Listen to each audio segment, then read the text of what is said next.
সাইদুল হক নিশান, সভাপতি গণতান্ত্রিক ছাত্র কাউন্সিল, তাওফিকা প্রিয়া, সভাপতি ভারপ্রাপ্ত বিপ্লবী ছাত্র যুব আন্দোলন, অঙ্কন চাকমা, সভাপতি বৃহত্তর পার্বত্য চট্টগ্রাম পাহাড়ি ছাত্র পরিষদ, 1 জানুয়ারি 2025, মধুর ক্যান্টিন।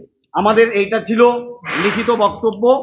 এই বক্তব্য আমরা আজকে আপনাদের মাধ্যমে দেশবাসীর কাছে তুলে ধরছি যে এই যে একটা জুলাই গণ অভ্যুত্থানের পরবর্তী সময়ে যে বৈষম্যহীন বাংলাদেশ প্রতিষ্ঠার স্বপ্ন আমরা দেখেছিলাম, আমরা 5 মাস পার হওয়ার পরে আজকে যে ধরনের এখানে এই অন্তর্বর্তীকালীন সরকারের পক্ষ থেকে যে ধরনের পদক্ষেপ নেওয়া হচ্ছে, তাতে আমরা আশঙ্কিত, আমরা শঙ্কাবোধ করছি যে এত শহীদী আত্মবলিদান এবং এত ছাত্র যুবকের প্রাণের বিনিময়ে লড়াই করে পাওয়া নতুন এই বাংলাদেশে নতুন করে আমরা দেখছি বৈষম্যের রাজনীতি, বিভাজনের রাজনীতি, সেটাকে উস্কানো হচ্ছে।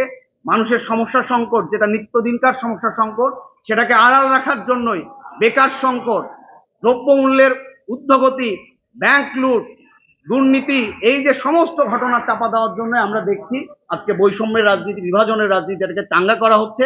এবং এই যে গেজেট, কোনো সুনির্দিষ্ট প্রমাণ ছাড়া পিএসসি যারা 168 জন যারা নিয়োগ পেয়েছে, এই নিয়োগকৃতরা হচ্ছে মেধার যাচাই হওয়ার পরে এরা উত্তীর্ণ সবাই।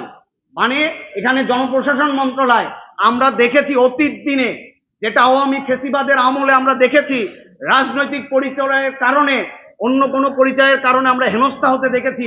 আমরা জুলাই গণ অভ্যুত্থানের পরবর্তী যে বাংলাদেশ, সেই বাংলাদেশে আমরা একই রকম ঘটনা আমরা পুনরাবৃত্তি চাই না। ফলে কোনো সুনির্দিষ্ট অভিযোগ ছাড়া, প্রমাণ ছাড়া যে 168 জনকে বাদ দেওয়া হয়েছে, আমরা সেটাকে এই সরকারকে বলবো, খুবই তীব্রভাবে বলবো, দৃঢ়ভাবে বলবো, যেটা আপনারা পুনর্বিবেচনায় নিন। নতুবা আমরা গণতান্ত্রিক ছাত্র জোট আগামী রবিবার পর্যন্ত এই সরকারকে সময় বেঁধে দিচ্ছি। সরকার এর মধ্যে এটাকে পুনর্বিবেচনা করবে। যদি পুনর্বিবেচনা না করে এবং সন্তোষজনক কোনো জবাব সরকারের তরফ থেকে না পাওয়া যায়, তাহলে আমরা আগামী সোমবার গণতান্ত্রিক ছাত্র জোট এদেশের ছাত্র জনতাকে সাথে নিয়ে এখানে যে জনপ্রশাসন মন্ত্রণালয়ের অভিমুখে সেই বিক্ষোভ পালন করবে। আগামী সোমবার সকাল 12টায় আমরা রাজু ভাস্কর্যের পাদদেশ থেকে এই জনপ্রশাসন মন্ত্রণালয়ের অভিমুখে বিক্ষোভ কর্মসূচির ডাক দিলাম।